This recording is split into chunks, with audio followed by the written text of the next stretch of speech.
Are you done talking tractors? Okay, then it's my turn. Let's talk tillage and planting now. This is a hot subject today. Lots of controversy. All the discussion between advocates of conventional tillage and limited tillage and no-till. I get warmed up when I get on this subject myself. I get so warmed up that I better take off my jacket. Here, hang this up for me. Oh, you may as well take my tie. It's going to get pretty hot in here.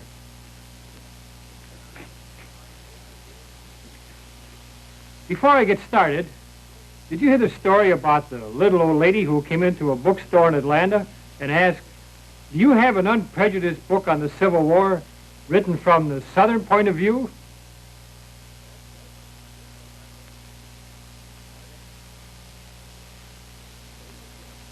You bet. Going orange is going great, you know. Folks, I just got this trusty camera from Sears and Roebuck and Company. Then my family and me took a trip this year.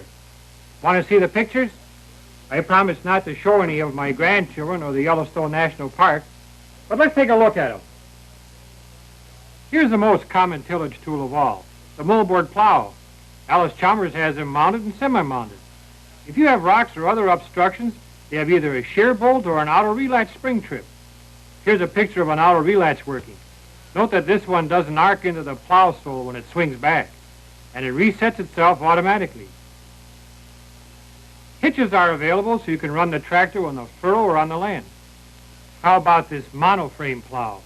You know there isn't a single grease fitting on this plow, and after you have adjusted the coulters, you can make every adjustment without a wrench.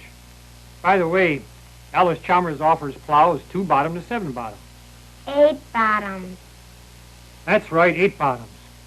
And for irrigated country, there's a 3, 4, and 5-bottom hydraulic 2-way plow. The tillage tool that is showing the greatest rate of gain is the chisel plow. And generally speaking, you cover more ground faster. And also, generally speaking, moisture and absorption is better. Trashy tillage cuts down wind and water erosion. And talking about cost, if your plowshares cost you $300 per year, your chisel will only nick you about $25 for new shovels. You know, there are 2 or 3 tool bar mounted, 7 to 20 foot. Full type are 7 to 16 feet. You can have 22-inch or 32-inch shanks with spring clamps or regular. Wing type chisels go to 34 feet. Related to the chisel plow is the field cultivator. This old favorite is available pull type or mounted. 10 foot to 20 foot, and the wide ones fold up. The disc harrow is a time-honored favorite among tillage tools. Here's a standard disc available from 8 to 20 feet. Want something heavier? Here's a heavy-duty tandem available, 7 to 15 feet. A wider version of this harrow goes 16 to 18 feet. These babies are heavy, do a good job, but they take a few horses to pull them. Here's the same disc in an offset model. Several different versions of this one available 6 feet to 18 feet. Still on the subject of harrows, you can get orange spike harrows, orange spring harrows, and rotary hoes. You forgot coil tying. Yes, coil tying too. Get away, son, you bother me. Why don't you go out and play with the alligators? This can be bought pull type or mounted up to 20 feet. Spring harrows are mounted or pull type, also up to 20 feet. These coil time harrows can be put behind a disc or plow or field cultivator. Mounted or pull type here too. Up to 6 sections on this one, mounted or pull type. While we were on our trip, I took this picture of my wife. I guess I didn't have the camera aimed right, so you can't see how my wife looks.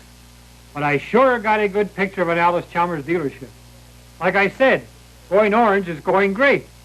Catch! Are you still awake?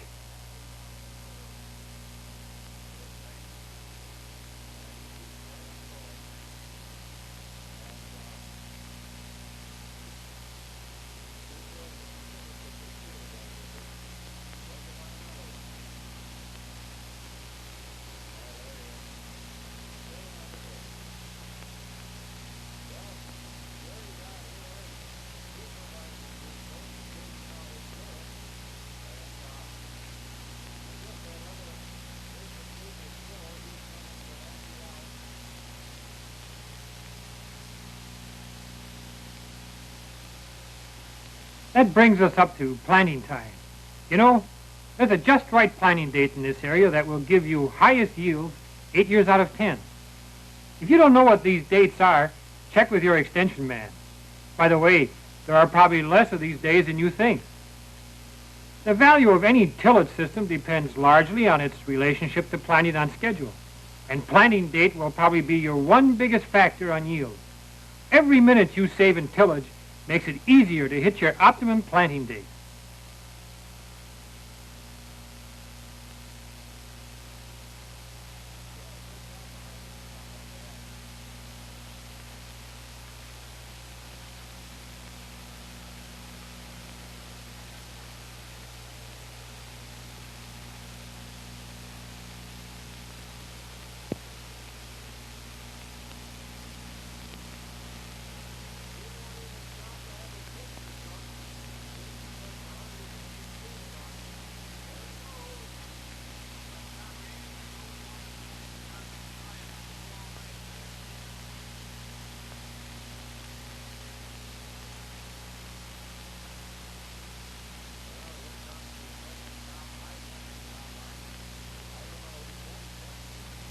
Well, I went to one of those clinics and heard you guys talking about planting on time.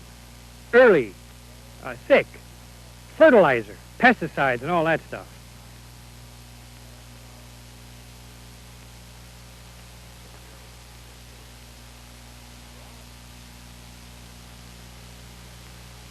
Oh, I just want 4 rows. Runner openers, the usual stuff, you know.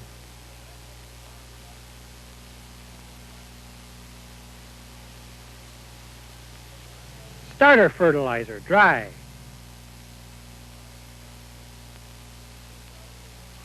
Say, do you mind if I change my mind?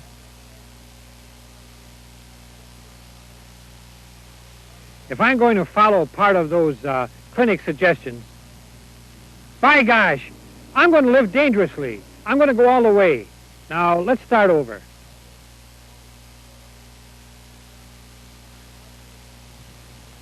Make it 8 20-inch rows.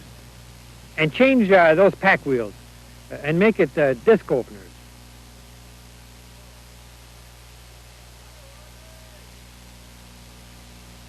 No, I won't change my mind about that.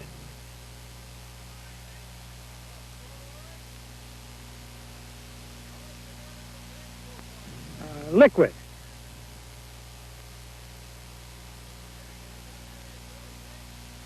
I said I was going all the way. I want to get delved in on some of that cost cutting that comes from limited tillage.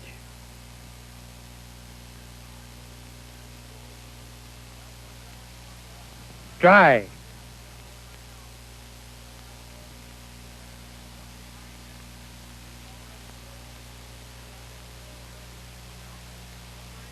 We worked out the deal with Fred all right. He didn't have his pencil sharpened as much as I would have liked, but it was a fair deal, I guess. And he financed it through the AC finance plan. He brought the planter out, and it was everything I expected and more. On my trip, I visited several other farmers who were using the no-till planter. Oh, by the way, when we were on our trip, we went through Milwaukee and took the kids to the new zoo. And the wife looked at the conservatory, and she sure loved those pretty flowers. Went through the AC plant in Milwaukee, too. Wow! I never knew they made all that big stuff. Don't miss that place when you get to Milwaukee. Here's the AC plant I'm talking about. Had a little bad luck here, too. Must have gotten my finger over the lens. Back to that no-till thing again. You know, when the good Lord was farming this country all by himself, he planted everything no-till and got a pretty good crop of grass and trees and bushes.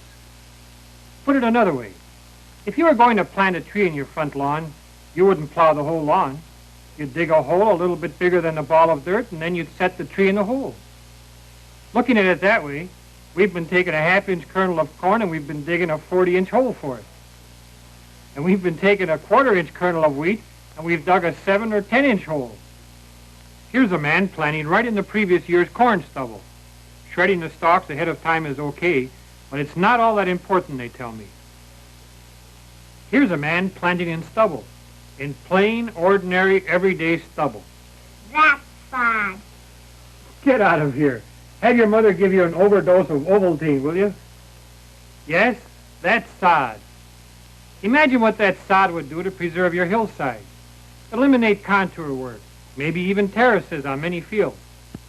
And here's a man double cropping, and they're doing this further north all the time. This man had his brother running the combine in small grain, and he followed right up, 10 minutes behind, putting beans in the ground. Well, that's the end of the movie, folks. Now I'm going to turn it over to my buddy here. Son, why don't we go home and have some dinner? Lunch. Oh, lunch. Come on, let's go.